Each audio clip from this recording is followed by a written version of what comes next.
When deregulation leads to competition, that is a good thing. When it leads, however, to massive consolidation and the concentration of more and more power on the airwaves in fewer and fewer hands, this is a cause of genuine concern.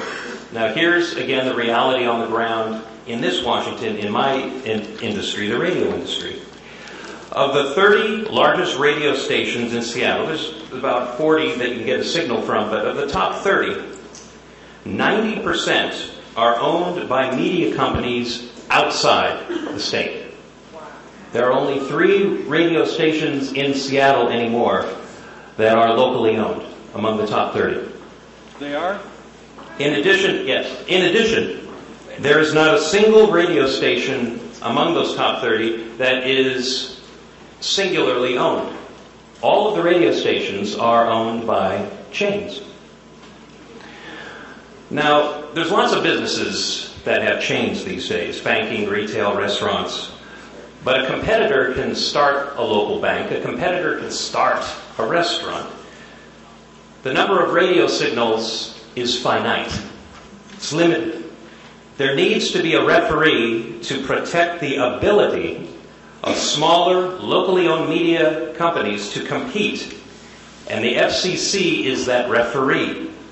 Because at a certain point, consolidation doesn't lead to competition. It inhibits competition. While conservatives like myself love the market, we also believe that local government is closer to the people than distant government because local knowledge is often the best knowledge. Local ownership is the best way to preserve local content. If you have stations with syndicated music, syndicated talent, basically what you've got there is a jukebox. But local talent, local content, local entertainment, local talk, local news especially, is a local preserve, and it is best safeguarded by local ownership. I hope the FCC will consider this. This bipartisan issue even brought activists from National Organization of Women and National Rifles Association to stand together in 2003. Now let's look at diversity. Racial and ethnic minorities make up approximately 33% of the U.S. population. However, they only own 7.7% of all full-power commercial broadcast radio stations and about 3% of television stations. A 2007 study by Free Press concludes that further media consolidation will significantly lower the number of minority-owned stations as well as the number of female-owned stations. Here's further thoughts on this topic by Robert Jeffries at the 2006 FCC hearing. According to a study by New American Media, 45% of people of color prefer ethnic media to mainstream media. People of color are fully a third of the U.S. population and are slated to grow even further. Non-whites are suspected to be the majority in 2050. Yet, in media ownership, this democratic power is not present. According to a study called Out of the Picture by the Free Press, people of color are dramatically underrepresented in media ownership, with only 3.26% of all TV stations owners non-white, although people of color are 33% of the population. This rate of ownership would be compounded by the increasing push for media consolidation by the FCC, whose regulations have kept the media conglomerates who have long been tempted by the money-making potential in the ethnic market, from buying up the few small ethnic media organizations we have. The loosening of these rules would add to the pressure companies like mine have in staying independent and family-owned.